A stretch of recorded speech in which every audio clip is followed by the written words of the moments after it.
வணக்கம். மிருகங்களும் இறை மாண்போடு இருக்கிறது. ஒருவர் தனது வயக்காட்டுக்கு செல்கிறார். மலை அடிவாரம் உள்ள வயக்காடு. அங்கே சென்று பார்க்கும்போது ஒரு யானை படுத்திருக்கிறது. படுத்திருந்து தும்பிக்கையை ஆட்டிக்கிட்ட கூப்பிடுது இவரை.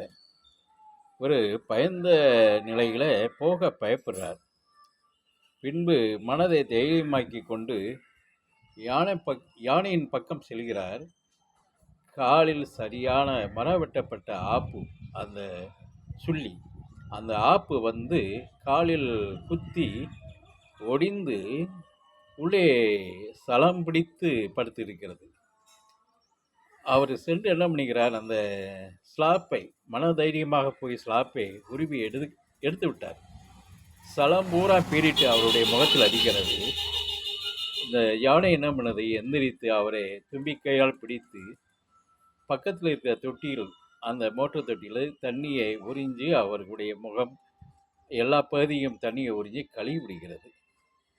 பின்பு என்ன பண்ணுது, அப்படியே மெல்ல எழுந்திருந்து போய் இவருடைய அடுத்து என்ன அதனுடைய மாண்பை பாருங்கள், பண்பு திருப்பி அந்த காட்டில் உள்ள மரங்களை கொண்டு வந்து, முண்டு மரங்களை கொண்டு வந்து இவர் வசிக்கும் வீடுகள் போட்டு போட்டு செல்கிறது மரங்களை. இப்படியே அந்த அவரே ஒரு அந்த நன்றி கடன் மரங்களை போட்டு விட்டு சென்று விடுகிறது. ஒரு சவுண்டு கொடுத்து பீறிட்டு ஒரு சவுண்டு கொடுத்து சென்று விடுமா. இவர் அதை கொஞ்சம் பக்கத்தில் விற்று கொஞ்சம் வசதி உள்ளவராக ஆகிவிடுகிறார்.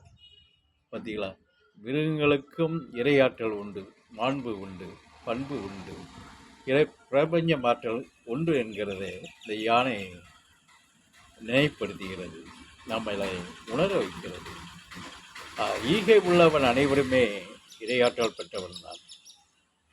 யானைக்கும் ஈகை இருக்குங்கிறத, மாண்பு இருக்குங்கிறதை, பண்பு இருக்குங்கிறதை, நன்றி கடன் இருக்கிறத இது உணர்த்துகிறது அல்லவா.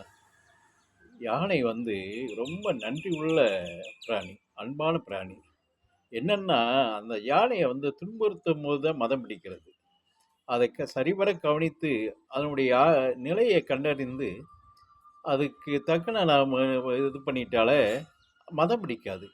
இன்னொரு விஷயம், யானையை வந்து பிரிந்து இருக்கும்போது ஆணோ பெண்ணோ அந்த காலங்களில் இன சேர்க்கை